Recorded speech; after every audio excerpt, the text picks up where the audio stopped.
আপনি ব্যক্তিগতভাবে কি মনে করেন আওয়ামী লীগের কি বাংলাদেশের রাজনীতিতে থাকা উচিত নাকি না? জুলাই আন্দোলনে আমি কখনোই মাস্টার মাইন্ড হিসেবে দেখি না। যে ভাইকে আমি রেখে এসেছিলাম সেই ভাই এখন আর নেই। যেই সুস্থ মাকে রেখে এসেছিলাম সেই সুস্থ মা এখন সুস্থ নেই। যারা এসবের হুকুম দিয়েছে তাদের প্রত্যেকের বিচার হতে হবে। বিবিসি বাংলার সাক্ষাৎকারে আপনাদের স্বাগতম। আজ আমাদের সাথে যিনি রয়েছেন তিনি বাংলাদেশের রাজনীতির সবচেয়ে আলোচিত ব্যক্তিত্ব। দীর্ঘ 17 বছর নির্বাচনে থেকেও তিনি বাংলাদেশের প্রধান একটি রাজনৈতিক দলকে নেতৃত্ব দিয়ে গেছেন এবং বাংলাদেশের রাজনীতিতে সবসময় একজন গুরুত্বপূর্ণ চরিত্র হিসেবে থেকেছেন। 2008 সালে নির্বাচনে যাবার পর এই প্রথম তিনি গণমাধ্যমের মুখোমুখি হয়েছেন। আমাদের সাথে রয়েছেন বিএনপির ভারপ্রাপ্ত চেয়ারম্যান তারেক রহমান।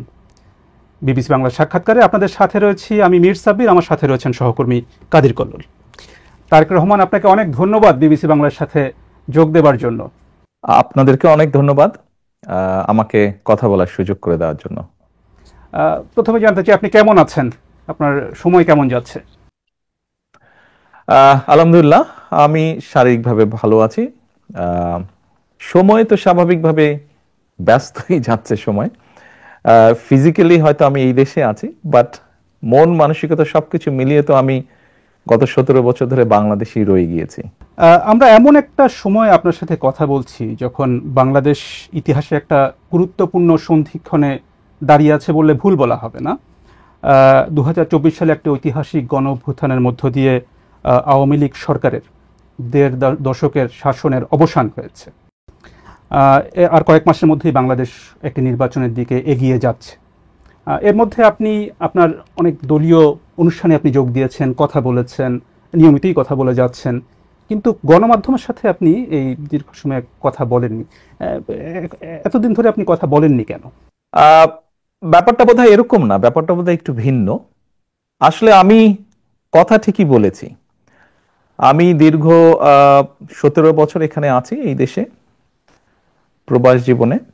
তবে আমার উপরে যখন দলের দায়িত্ব এসে পড়েছে তারপর থেকে আমি গ্রামে গঞ্জে আমার নেতাকর্মী সহ তাদের সাথে বিভিন্ন পর্যায়ে সাধারণ মানুষ যখন যেভাবে অংশগ্রহণ করেছে আমি সকলের সাথে কথা বলেছি। আপনারা নিশ্চয়ই জানেন বিগত স্বৈরাচার সরকারের সময় কোর্ট থেকে রীতিমতন একটা আদেশ দিয়ে আমার কথা বলার অধিকারকে বন্ধ করে দেওয়া হয়েছিল। আমি যদি গণমাধ্যমে কিছু বলতে চাইতাম, হয়তো গণমাধ্যমের ইচ্ছা ছিল ছাপানোর, গণমাধ্যম সেটি ছাপাতে পারত না।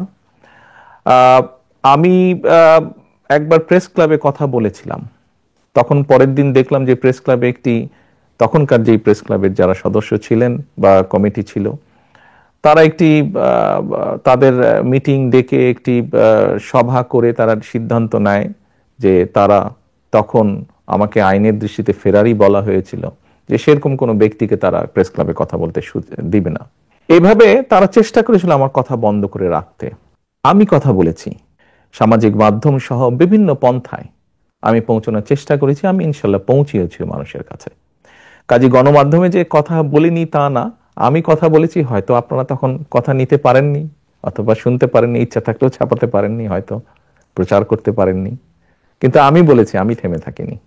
আমি অবশ্য সাক্ষাৎকারের কথা বলছিলাম, যে প্রশ্নোত্তরের বিষয়টি, মানে বিশেষ করে গত 1 বছরে বাংলাদেশে গণ অভ্যুত্থানের 1 বছর পেরিয়ে গেছে যেমনটা বলছিলাম, এবং অনেকের ধারণা ছিল আওয়ামী লীগ সরকারের পতনের পর আপনি দেশে এসে সশরীরে দলের নেতৃত্ব দেবেন, এবং গত 1 বছরে যে প্রশ্নটা বারবার ঘুরে ফিরে এসেছে এবং এখনো আসছে, যে আপনি এখনো দেশে ফেরেননি কেন? কেন আপনি এখনো দেশে ফেরেননি? কিছু সঙ্গত কারণে হয়তো ফিরাটা হয়ে উঠেনি এখনো, তবে সময় তো চলে এসছে, মনে হয় ইনশাল্লাহ দ্রুতই ফিরে আসব। সেটা কবে আমরা কি জানতে পারি? দ্রুতই, মনে হয় দ্রুতই ইনশাল্লাহ। নির্বাচনের আগে কি তাহলে আপনি দেশে আসবেন এমন সম্ভাবনা তাহলে বলা যায়? রাজনীতি যখন করি, আমি একজন রাজনৈতিক কর্মী হিসেবে স্বাভাবিক নির্বাচনের সাথে রাজনৈতিক দল রাজনৈতিক কর্মীর একটি ওতপ্রোত সম্পর্ক।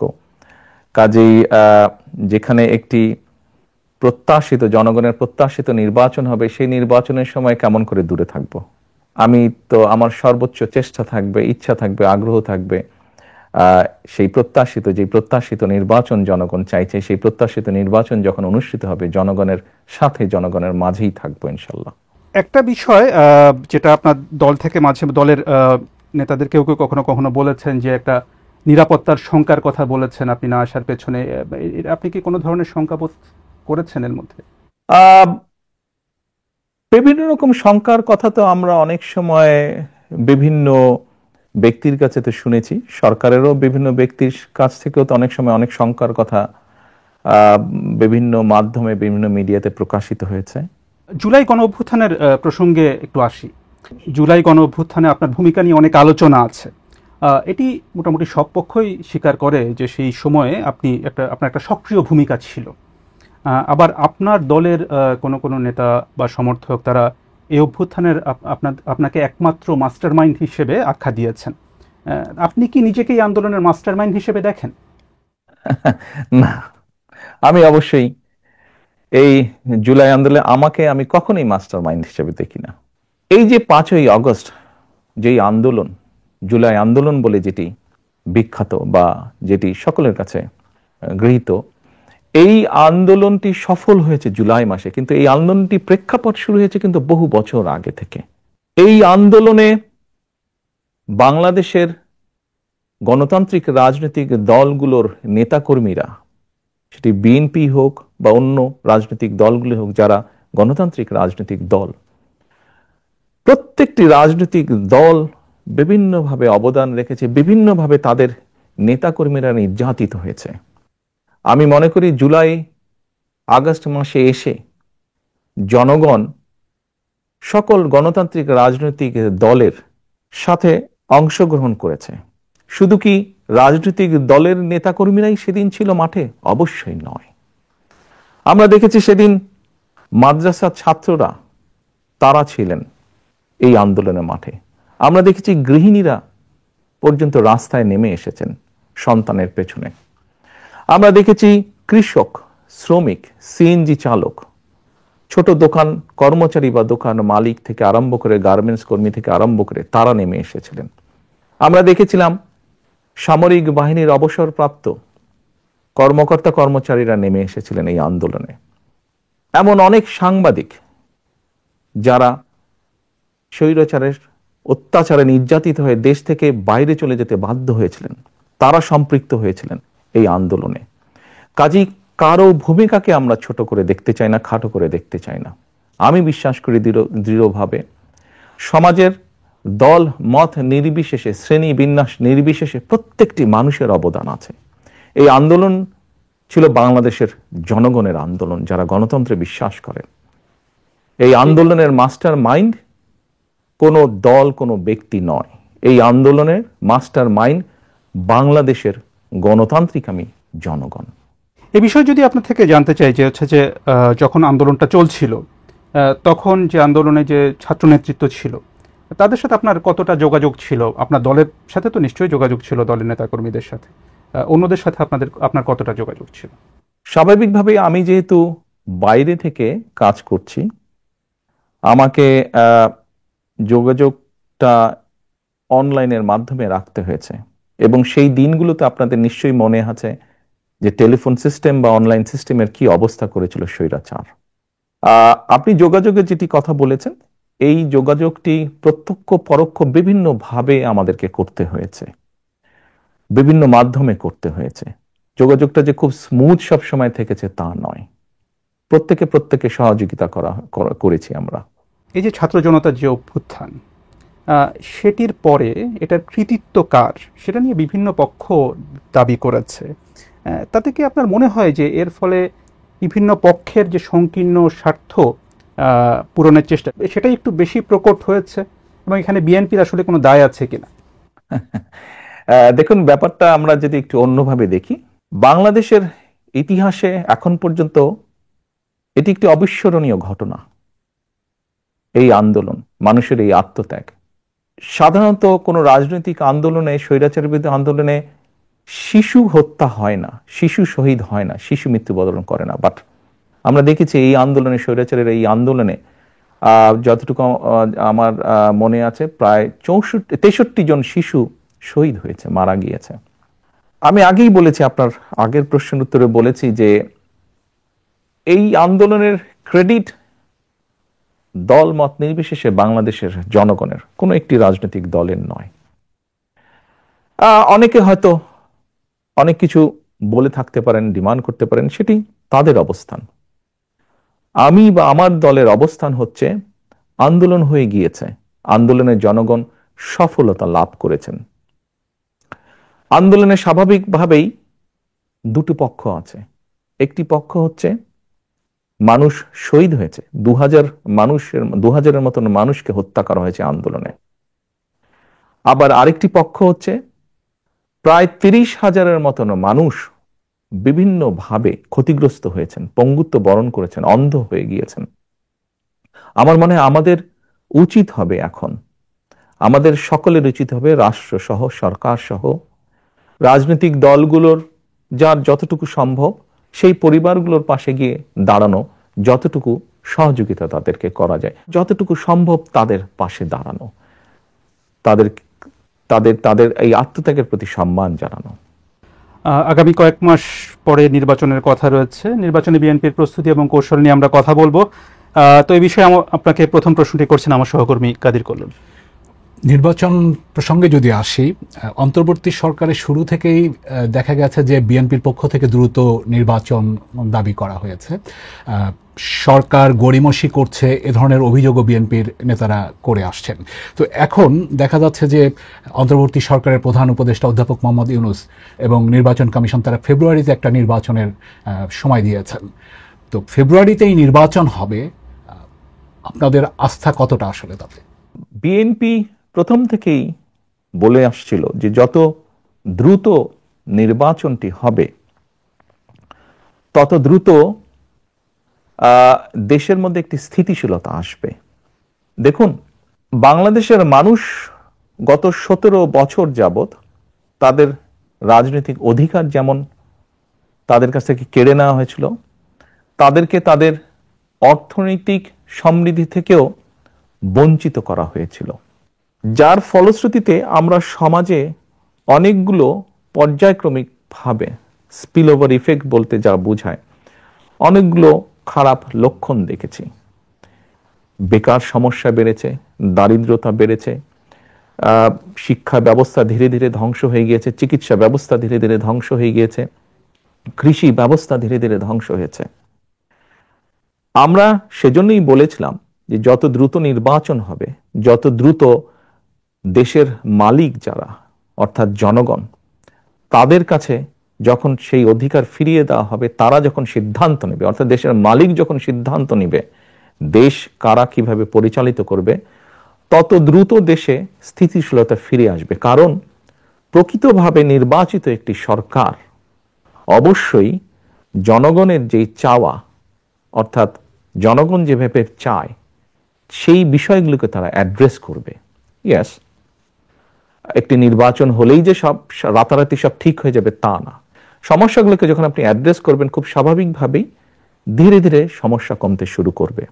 আমরা আনন্দিত যে দেরিতে হলেও সরকার জিনিসটি উপলব্ধি করতে পেরেছেন।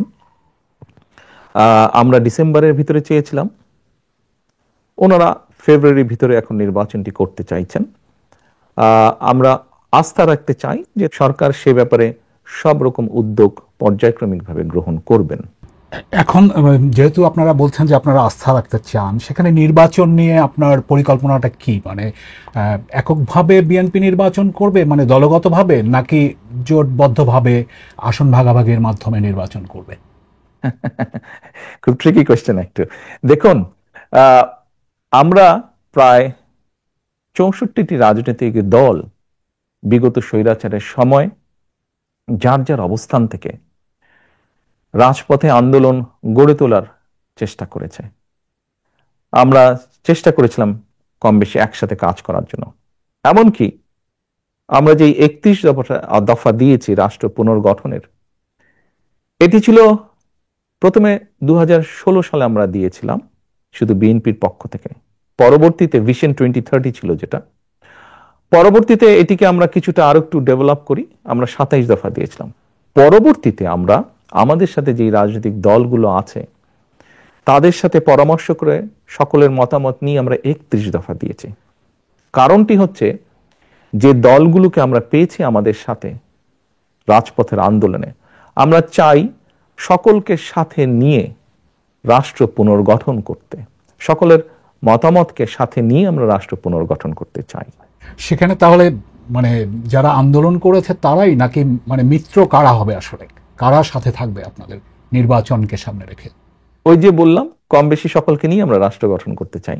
কিন্তু দেখা গেছে যে জামায়াতে ইসলামী তারা কিছু দলকে নিয়ে বিএনপি বিরোধী একটি জোট করার ইঙ্গিত দিচ্ছে, সেটিকে মানে মানে আপনারা কি উদ্বেগ হিসেবে দেখেন, মানে আপনারা কিভাবে দেখেন সেটা? দেখুন, কোন দল বা সমষ্টিগতভাবে কোনো দল যদি বাংলাদেশের যে আইন আছে, বৈধ আইন আছে বাংলাদেশের, যেহেতু সংবিধান এখনো যেটি আছে, এই সবকিছুর ভেতরে থেকে, অর্থাৎ মানুষের সমর্থন গ্রহণযোগ্যতা সবকিছুর ভেতরে থেকে যারা রাজনীতি করবে তারা করতেই পারে, এটাতে তো কোনো সমস্যা বা উদ্বেগের কোনো কারণ আমি দেখি না। সেখানে যদি তারা একটি আলাদা জোট করে, সেটি কি আপনাদের জন্য কোনো চ্যালেঞ্জ তৈরি করবে? না, কেন? ইলেকশন হলে তো ইলেকশনে প্রতিযোগিতা থাকতেই পারে, প্রতিদ্বন্দ্বিতা থাকতেই পারে, এতে উদ্বেগের কি আছে? বিএনপি তো আগেও নির্বাচন করেছে, বিভিন্ন সময় বিএনপি নির্বাচন করেছে, কম্পিটিশন করেই বিএনপি নির্বাচন করেছে, প্রতিযোগিতা করেছে, উদ্বেগের কিছু নাই তো। মনোনয়নের প্রশ্নে যদি আসি, সেখানে আপনাদের কৌশলটা কি হবে? এর আগে বিভিন্ন সময় নির্বাচনগুলোতে মানে পেশি শক্তির প্রভাব, টাকার প্রভাব, পারিবারিক বিষয় বিবেচনা, এই বিষয়গুলো বিভিন্ন সময় অভিযোগ আছে, এবার ভিন্ন কি হবে আসলে?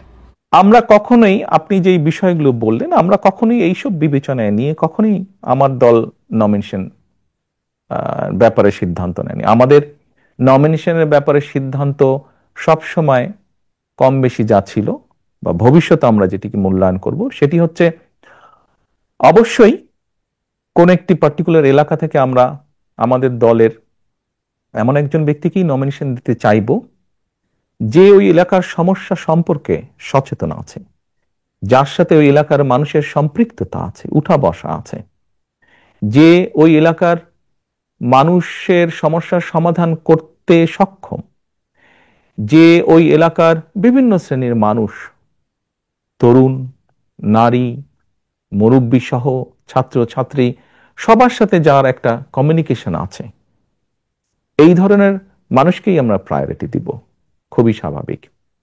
অর্থাৎ যার প্রতি জনসমর্থন আছে, যে জনসমর্থনকে তার সাথে রাখতে পারে, জনগণের যার প্রতি সমর্থন আছে, সেরকম মানুষকে দেখেই আমরা নমিনেশন দেব।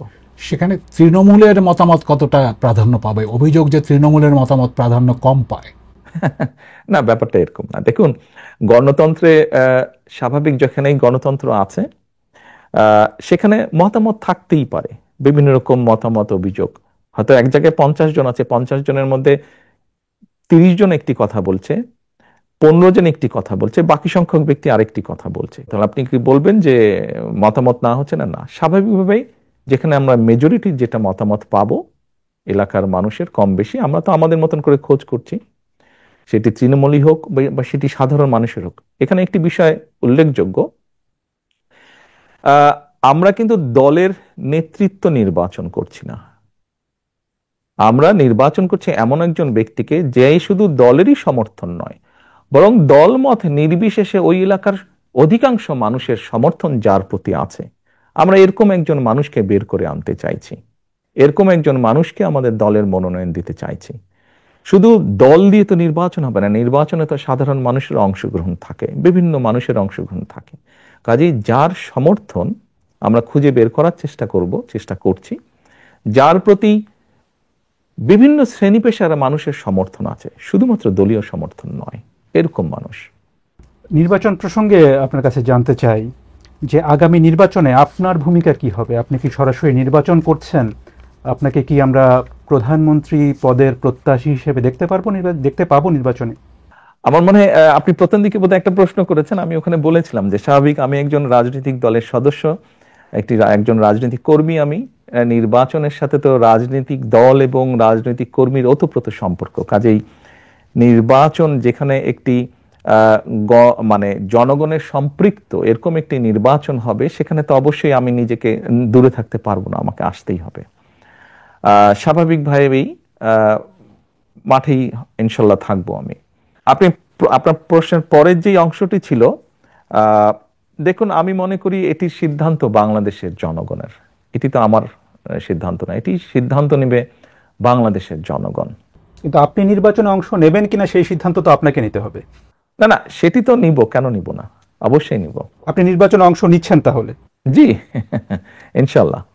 অর্থাৎ আপনি বিএনপি যদি ক্ষমতায় আসে বা নির্বাচনে অংশ নেয়, সেক্ষেত্রে প্রধানমন্ত্রী পদের প্রত্যাশী হিসাবে আমরা তারেক রহমানকে দেখতে পাবো, সেটা আমরা নিশ্চিতভাবে বলতে পারি।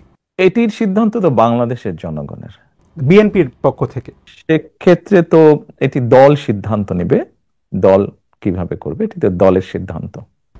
সাবেক প্রধানমন্ত্রী এবং আপনাদের দলের চেয়ারপারসন খালেদা জিয়া, তিনি কি এই নির্বাচনে কোনো ভূমিকায় থাকবেন? তাকে কি আমরা নির্বাচনে কোনো ভূমিকায় দেখতে পাবো? আপনি এমন একজন মানুষের কথা বলেছেন, যেই মানুষটি বাংলাদেশের গণতন্ত্র যতবার গণতান্ত্রিক অধিকার, জনগণের গণতান্ত্রিক অধিকারকে হরণ করা হয়েছে, প্রতিবার উনি অবদান রেখেছেন সেই গণতন্ত্রকে পুনঃপ্রতিষ্ঠিত বা পুনরুদ্ধার করার জন্য। এবারও আপনাদের সকলের চোখের সামনেই ঘটেছে যে কিভাবে স্বৈরাচারের সময় তার উপরে অত্যাচারের খড়গ হস্ত নেমে আসে, কিন্তু উনি আপোষ করেননি। এরকম একজন ব্যক্তি আজ অসুস্থ, এবং কেন, কিভাবে উনি শারীরিকভাবে অসুস্থ হলেন, তাকে মিথ্যে মামলায় জড়িয়ে তাকে জেলখানায় নিয়ে যাওয়া হলো। আমরা দেখেছিলাম একজন সুস্থ মানুষ গিয়েছেন, কিন্তু যখন বেরিয়ে এসেছেন, একজন অসুস্থ মানুষ বেরিয়ে এসেছেন, তাকে চিকিৎসার সুযোগ থেকেও বঞ্চিত করা হয়েছে। এই সবগুলো ঘটনা দেশবাসী জানেন। তারপরেও যে মানুষটির এত বড় অবদান রয়েছে বাংলাদেশের গণতন্ত্রকে প্রতিষ্ঠিত করার, আমি সেই দলের একজন কর্মী হিসাবে বিশ্বাস করি বা বিশ্বাস করতে চাই, গণতন্ত্রকে পুনঃপ্রতিষ্ঠিত করার প্রথম পদক্ষেপ হিসাবে যেই প্রত্যাশিত, জনপ্রত্যাশিত যে নির্বাচনটি অনুষ্ঠিত হতে যাচ্ছে, ওনার শারীরিক সক্ষমতা যদি অ্যালাউ করে ওনাকে, নিশ্চয়ই উনি কিছু না কিছু ভূমিকা রাখবেন। সেটা কি নির্বাচনে অংশগ্রহণ হতে পারে? এইটি আমি এখনো বলতে পারছি না। আমি মাত্রই বললাম যে ওনার শারীরিক ফিজিক্যাল এবিলিটির উপরে বিষয়টি কিছুটা হলেও নির্ভর করছে। এ প্রসঙ্গে প্রশ্ন চলে আসে বিএনপির ভবিষ্যৎ নেতৃত্ব নিয়ে। আপনার বাবা সাবেক প্রেসিডেন্ট জিয়াউর রহমান বিএনপি প্রতিষ্ঠা করেছিলেন। আপনার মা সাবেক প্রধানমন্ত্রী খালেদা জিয়া, তিনি 4 দশক বিএনপির নেতৃত্ব দিয়েছেন। এখন আপনি বিএনপির নেতৃত্বে রয়েছেন, কার্যত দলের নেতৃত্বে রয়েছেন আপনি। বিএনপির ভবিষ্যৎ নেতৃত্বে পরিবারের প্রভাব কতটা থাকে? দেখুন, বিষয়টিকে আমি একটু তাহলে অন্যভাবে উপস্থাপন করি। সব রকম সকলের মতামতের প্রতি শ্রদ্ধা রেখেই আমি বলতে চাইছি। দেখুন, একজন চিকিৎসকের সন্তান যখন চিকিৎসক হয়, তখন সে ভালোও করে, সে খারাপও করে। একজন লয়ারের সন্তানও দেখা যায় যে অনেক সময় বাবা মায়ের মতন ভালো লয়ার হয় অথবা হয় না। রাজনীতিবিদদের ক্ষেত্রে অনেকের সন্তান পলিটিক্সে এসেছে, সবাই কি ভালো করেছে? সবাই ভালো করেনি। কেউ কেউ করেছে, কেউ কেউ করতে পারেনি ভালো। আপনি যদি আমাকে ইঙ্গিত করে থাকেন, তাহলে এইভাবে আমি বলবো যে দেখুন, আমরা দেখেছি বাংলাদেশের মতন দেশে রাজনীতি যারা করেন, বিগত 17 বছরে দেখেছি, তার আগেও আমরা দেখেছি রাজনীতিবিদরা রাজনীতি করতে গিয়ে বিভিন্নভাবে হ্যারাসমেন্টের শিকার হন, মিথ্যে মামলার শিকার হন। আমাদের বহু নেতাকর্মী শারীরিক নির্যাতনের শিকার হয়েছে, জেল জুলুম খেটেছে, ঘর বাড়ি ভেঙে দেওয়া হয়েছে। যেই কয়টা উদাহরণ দিলাম আমি মাত্র, আপনি কি বলতে পারবেন এর কোনোটার মধ্যে দিয়ে আমি যাইনি? এর প্রতিটার ভেতর দিয়ে আমি গিয়েছি, প্রত্যেকটা স্তর পার করে এসেছি। আমি শারীরিকভাবে নির্যাতিত হয়েছি, যেই নির্যাতনের চিহ্ন এখনো কখনো কখনো আমাকে সহ্য করতে হয়। জেল জুলুম খেটেছি, আমি বিভিন্নভাবে মিথ্যা অপপ্রচারের শিকার হয়েছি। আমি সবকিছুর ভিতর দিয়েই আমি পেরিয়ে এসেছি। কাজেই এই জন্য এই কথাগুলো আমি বললাম যে রাজনীতি পরিবারীকরণ হয় না, এটি সমর্থনের ভিত্তিতে হয়। কাজেই যে অর্গানাইজ করে জনগণকে ঐক্যবদ্ধ করে, দলকে ঐক্যবদ্ধ করে সামনে এগিয়ে যেতে পারবে, সে এগিয়ে যেতে পারবে। কেউ যদি এগিয়ে যেতে না পারে তাহলে সে এগিয়ে যেতে পারবে না। সময় পরিস্থিতি সবকিছু প্রমাণ করে দিবে, বলবে। আপনার স্ত্রী বা কন্যা বা আপনার পরিবারে যারা আছেন তারা রাজনীতিতে আসবেন কিনা এটা নিয়ে কিন্তু ব্যাপক আলোচনা হয় কিন্তু রাজনীতিতে। তো এই ধরনের কি কোনো সম্ভাবনা আছে বা তারা আগ্রহী কিনা রাজনীতিতে আসার ব্যাপারে? আমিও যে বললাম সময় পরিস্থিতি বলে দিবে ওটা। একটু আবার আপনাদের নির্বাচন সরকারের দিকে যাই। বিএনপি সর্বশেষ সরকারে ছিল 2001 থেকে 2006 সালের মধ্যে। এর প্রায় 19 বছর পরে বিএনপির সামনে আবার একটা সরকার গঠনের সুযোগ তৈরি হয়েছে, এবং সেই তখনকার যে বিএনপি আর এখনকার যে বিএনপি, এই দুটোর মধ্যে পার্থক্যটা আপনি কোথায় কি বলবেন, যে পার্থক্য কি? এই 19 বছরে আমরা বাংলাদেশ বলি বা পুরো বিশ্ব বলি, অনেক কিছু পরিবর্তিত হয়েছে। সমাজ ব্যবস্থা পরিবর্তিত হয়েছে, অর্থনৈতিক ব্যবস্থা পরিবর্তিত হয়েছে। দুটো বড় বড় জিনিসের বোধহয় পরিবর্তন হয়েছে। একটি হচ্ছে কোভিডের ভিতর দিয়ে পুরো বিশ্ব গিয়েছে। এই কোভিড বিভিন্নভাবে আমাদের অনেক কিছু চিন্তা ভাবনা মনোজগৎ চেঞ্জ করেছে। ঠিক একইভাবে যদি আরেকটি বিষয় আমরা দেখি, এই যে আপনার সাথে আমি কথা বলছি অনলাইনে, এই যে আইটি বা সোশ্যাল মিডিয়া, এই পুরা বিষয়টা কিন্তু মানুষের মনোজগৎকে ভিন্নভাবে ভিন্ন রকম করেছে। অনেক ক্ষেত্রে একটা একটা একটা মনোজগতে একটা প্রভাব বিস্তার করেছে। খুব স্বাভাবিকভাবে আপনি যেই সময়ের কথা বলেছেন সেই সময় এই বিষয়গুলো হয়তো সেভাবে ছিল না। তো স্বাভাবিকভাবেই এই সব কিছু বিবেচনা করে সামনের দিনগুলোতে আমাদেরকে এই বিষয়গুলোকে গুরুত্ব রেখে বিভিন্ন বিষয়ে চিন্তা ভাবনা করতে হচ্ছে। আমরা সেভাবে চিন্তা ভাবনা করে আমাদের প্ল্যান প্রোগ্রাম বিষয়গুলোকে আমরা সাজাচ্ছি। সেই সময় থেকে 19 বছর আগে আমাদের যেসব প্ল্যান প্রোগ্রাম ছিল তার থেকে কিছুটা পরিবর্তন হবে, কিন্তু ওই যে বেসিক যে জিনিসটা, সেটা হচ্ছে মানুষের বেটারমেন্ট, মানুষের ভালো ভালো কিছু করার জন্য, মানুষ যাতে আজকে যেমন আছে আগামীকাল যাতে একটু বেটার থাকতে পারে।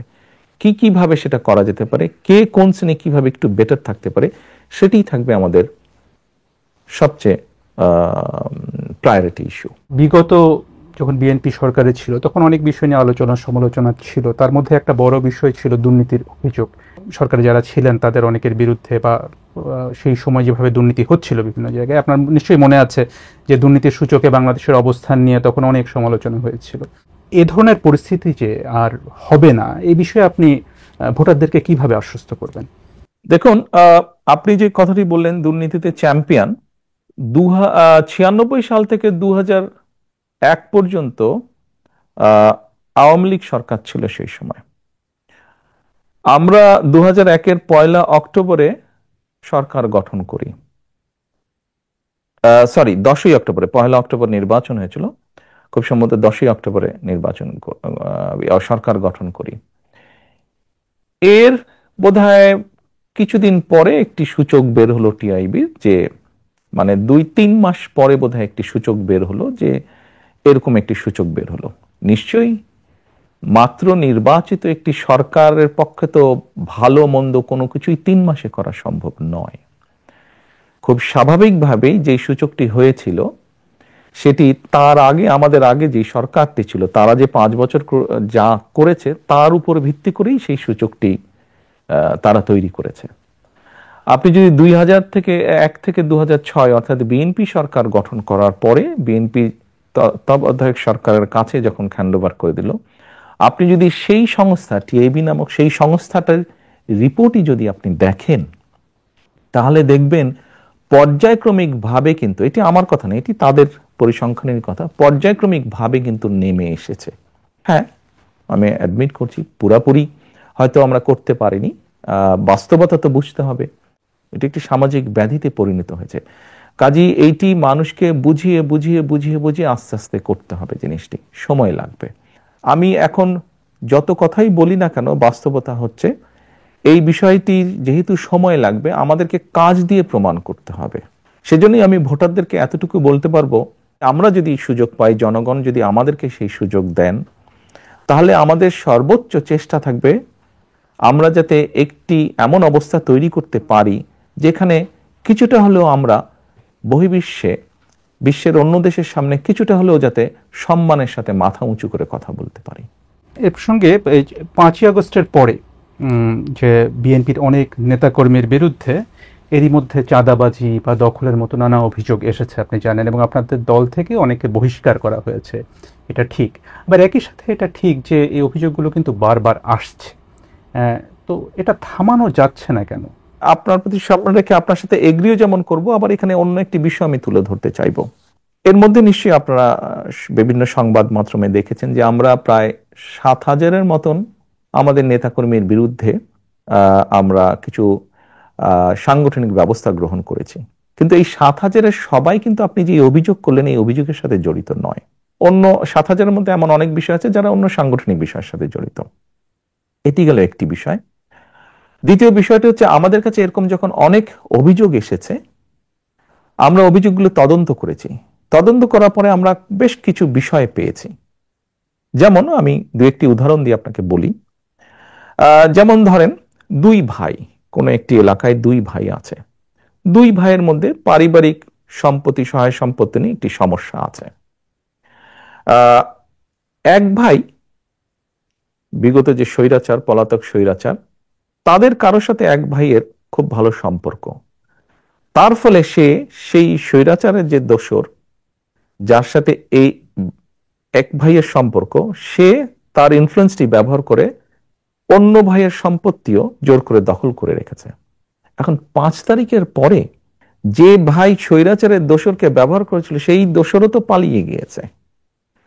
তো স্বাভাবিকভাবেই সেই ভাই এখন আর শেল্টার পাচ্ছে না। তো অন্য যার সম্পত্তি জোর করে রেখে দিয়েছিল অন্য ভাইটি, সেই অন্য ভাইটি স্বাভাবিকভাবে তার হক আদায় করতে গিয়েছে বা হক বুঝে নিতে গিয়েছে। এখন অ্যাক্সিডেন্টলি বা ইনসিডেন্টলি যে ভাই এতদিন ভাবে বঞ্চিত ছিল সম্পত্তি থেকে, সেই ভাই বিএনপি করে, বিএনপির কোনো একজন কর্মী বা স্ট্রং সমর্থক বা নেতা যেটাই হোক, চাপিয়ে দিল, অভিযোগ তুলে দিল অন্যজন যে বিএনপি দখল করতে গেছে, বিএনপির নেতাকর্মী দখল করতে। এরকম ঘটনা আমরা প্রচুর পেয়েছি। আবার আরেকটি আমি উদাহরণ দেই, যা সত্য, যা বাস্তব। স্বৈরাচারের সময় আমাদের সারা বাংলাদেশে আমাদের প্রায় 50 লক্ষের বেশি নেতাকর্মীর নামে বিভিন্ন রকম গায়েবী মিথ্যে মামলা দেওয়া হয়েছিল।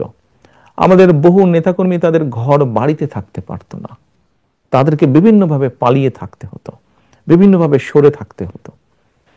এই সুযোগে স্বৈরাচার তাদের ব্যবসা বাণিজ্য, দোকান পাট, ঘর বাড়ি, জমি জমা, পুকুর দখল করে নিয়েছিল।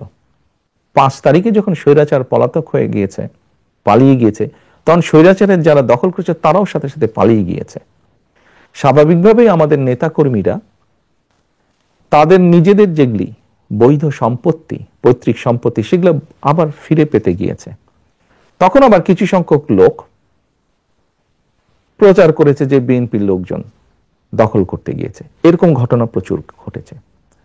আপনি যেই কথাটি বললেন সেরকমও কিছু ঘটেছে ঘটনা, এবং সে কারণেই আমরা আমাদের অবস্থান থেকে ব্যবস্থা গ্রহণ করেছি। তবে এখানে আমার একটি প্রশ্ন আছে, যে প্রশ্নটি আমরা পাবলিকলিও করেছি। দেখুন, আমরা একটি রাজনৈতিক দল, কিছু ঘটনা ঘটেছে, আমরা অস্বীকার করছি না, ঘটেছে। যেমন আমরা ব্যবস্থা নিয়েছি তাদের বিরুদ্ধে, যতটুকু আমরা জেনেছি, যতটুকু আমরা তদন্তের পরে পেয়েছি, যখন সত্যতা পেয়েছি আমরা ব্যবস্থা নিয়েছি। কিন্তু পুলিশিং করা তো আমাদের কাজ না। রাজনৈতিক দলের কাজ অবশ্যই পুলিশিং করা না। আমাদের প্রশ্ন হচ্ছে, আমরা কখনো বলিনি সরকারকে যে অমুককে ধরতে পারবো না, তমুককে ধরতে পারবো না, এই করতে পারবে না, ওই কথা আমরা কিন্তু কখনো বলিনি। আমাদের বক্তব্য হচ্ছে, যাদের কাজ পুলিশিং করা, তারা কেন তাদের কাজটি করছে না, তারা কেন তাদের কাজে ব্যর্থ, এটি আমাদের প্রশ্ন। তার মানে এখানে সরকারের একটা ব্যর্থতা আছে। অবশ্যই, আমি তো আগেই বলছি, পুলিশিং তো রাজনৈতিক দলের কাজ না, পুলিশিং করার দায়িত্ব সরকারের। অর্থাৎ আমরা ধরে নিতে পারি যে আপনারা যদি সরকার গঠন করেন, সেক্ষেত্রে আপনার দলের নেতাকর্মী বা আপনার দলের নামে কোনো চাঁদাবাজি বা দখল এ ধরনের কিছু হলে তারা কেউ সেটা করতে পারবে না, কারণ তখন যেহেতু আপনারা সরকারে থাকবেন। ইয়াস, পুলিশ পুলিশের কাজ করবে, আইন শৃঙ্খলা বাহিনী আইন শৃঙ্খলার কাজ করবে। আমার দলের কোনো নেতাকর্মী, বিএনপি ইনশাল্লাহ সরকার গঠন করলে আমার দলের কোনো নেতাকর্মী তখনও যদি এরকম কোনো অনৈতিক কাজে সম্পৃক্ত হয়, আমরা দলের অবস্থান থেকে তার বিরুদ্ধে অবস্থান নিব, দলের তার পক্ষে থাকবে না দলের অবস্থান। এবং দেশের আইন অনুযায়ী দেশের আইন শৃঙ্খলা রক্ষা করার দায়িত্ব যাদের, আইন শৃঙ্খলা বাহিনী, তারা তাদের কাজ করবে। সিম্পল, এখানে 2-2-4 মতন ব্যাপার। আমি একটু ডাকসু নির্বাচনের প্রশ্নে আসি। সাম্প্রতিক সময়ে ডাকসু নির্বাচনের ফলাফল ব্যাপক আলোচনা চলছে রাজনীতিতে এখনো। এর ফলাফলে দেখা গেছে যে বিএনপি সমর্থক ছাত্রদল তাদের চেয়ে বেশ বড় ব্যবধানে ছাত্র শিবির সমর্থিত প্যানেল জয়ী হয়েছে। আপনি কিভাবে দেখেন এই ফলাফলটাকে? আসলে আমি মনে করি গণতান্ত্রিক যাত্রার একটি ভালো উদ্যোগ, এটি ভালো সূচনা। এটি গেলে 1 নম্বর। দ্বিতীয় বিষয়টি হচ্ছে, যারা জয়ী হয়েছেন বা এরকম আরো ভবিষ্যতে যারা জয়ী হবেন তাদের প্রতি শুভেচ্ছা, এবং যারা ভবিষ্যতে জয়ী হবেন তাদের প্রতি অগ্রিম শুভেচ্ছা রইল। তৃতীয় বিষয়টি হচ্ছে, দেখুন, একটা অগ্রযাত্রা শুরু হলো, কিন্তু আমরা চাইছিলাম না যে কোনো বিতর্কের মধ্যে এগুলা পড়ুক। আমরা আশা করব যে পরবর্তীতে যেগুলো হবে সেগুলো বিতর্কবিহীন হবে নির্বাচনগুলো। এই নির্বাচনের ফলাফল, মানে ডাকসুর নির্বাচনের ফলাফল, এটা কি জাতীয় রাজনীতিতে কোনো প্রভাব ফেলতে পারে আগামী নির্বাচনকে সামনে রেখে? আপনার কি মনে হয়? আপনি কি মনে করেন সেটা? আমি যেটা দেখলাম বিভিন্ন মিডিয়াতে, কিছু ব্যক্তি, যেমন মান্না ভাই, উনি তো বোধহয় 2বার ভিপি ছিলেন, আমার থেকে অনেক অভিজ্ঞতা সম্পন্ন রাজনীতিবিদ। আমরা যদি ওনার বক্তব্য শুনে থাকি বা ধরে থাকি, তাহলে তো আমি মনে করি না কোনো কারণ আছে। ছাত্র রাজনীতি ছাত্র রাজনীতির জায়গায়, জাতীয় রাজনীতি জাতীয় রাজনীতির জায়গায়।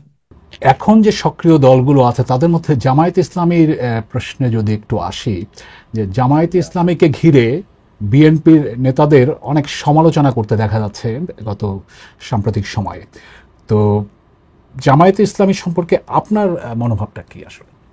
বিষয়টা হচ্ছে যে, দেখুন, বাংলাদেশের স্বীকৃত যে নিয়ম কানুন, আইন কানুন আছে, এগুলোর ভিতরে থেকে যদি কেউ কেউ যদি রাজনীতি করে, অবশ্যই করতে পারে। বিএনপি সবসময় বহুদলীয় রাজনীতিতে বিশ্বাস করে, কাজেই বিষয়টি আমরা এইভাবেই দেখতে চাই। রাজনীতি করার, দেশের যে নিয়ম কানুন আইন কানুন আছে তার ভিতরে থেকে যারা রাজনীতি করবে, অবশ্যই সবার রাজনীতি করার অধিকার আছে, এবং আমরা তো চাই সবাই রাজনীতি করুক। বহুদলীয় রাজনীতিতে আমরা বিশ্বাস করি। জামায়াত ইসলামী তো বিএনপির সাথে এক সময় মিত্র ছিল। বাংলাদেশের স্বাধীনতা যুদ্ধে তাদের বিরোধী ভূমিকা নিয়ে কিন্তু বিএনপি নেতারা এখন অনেকেই প্রশ্ন তুলছেন, সামনে আনছেন। কিন্তু বিএনপি আবার তাদের সাথে সরকারও গঠন করেছিল একটা সময়। 2024 সালে স্বৈরাচার যেই হত্যাগুলো করেছে, দেশ স্বাধীনের পরে যখন তারা সরকার গঠন করেছিল, ক্ষমতায় ছিল, তখনও যে সকল লুট তারাস তারা করেছে, খুন গুম তারা করেছে, বিগত 17 বছর খুন গুম তারা যা করেছে, এর জবাব যেরকম তাদেরকেই দিতে হবে তাদেরটা, ঠিক একইভাবে 71 সালে কোন রাজনৈতিক দল যদি তাদের কোনো বিতর্কিত ভূমিকা থেকে থাকে, তাহলে তাদের জবাব তারাই দিবেন। ওটা তো আর আমি দিতে পারবো না। আমারটা আমি দিতে পারবো, অন্যেরটা তো আমি দিতে পারবো না।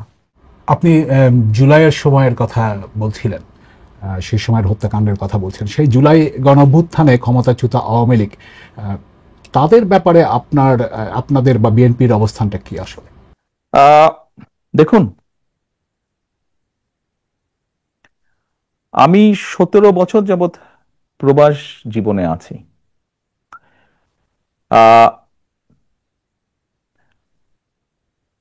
111 তথাকথিত 111 সরকারের সময় যেই শারীরিক নির্যাতন আমার উপরে হয়েছিল, তারপরে চিকিৎসার জন্য আমি এই দেশে আসি। আমি যখন এখানে আসি, আমার ভাইকে আমি রেখে এসেছিলাম, ছোট ভাইকে। আমি যখন এই দেশে আসি,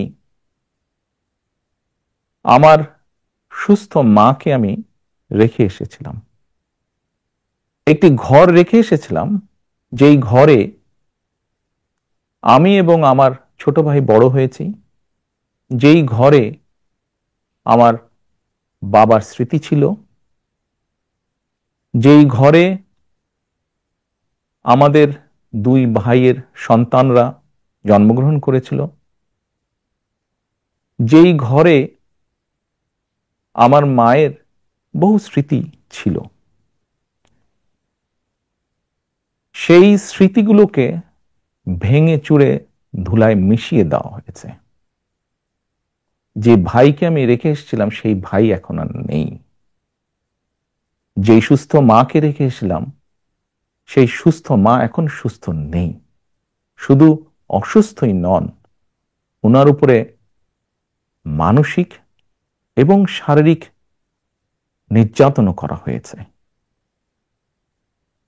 আমি আমার পরিবারের যে কাহিনী আপনাদের সামনে তুলে ধরলাম,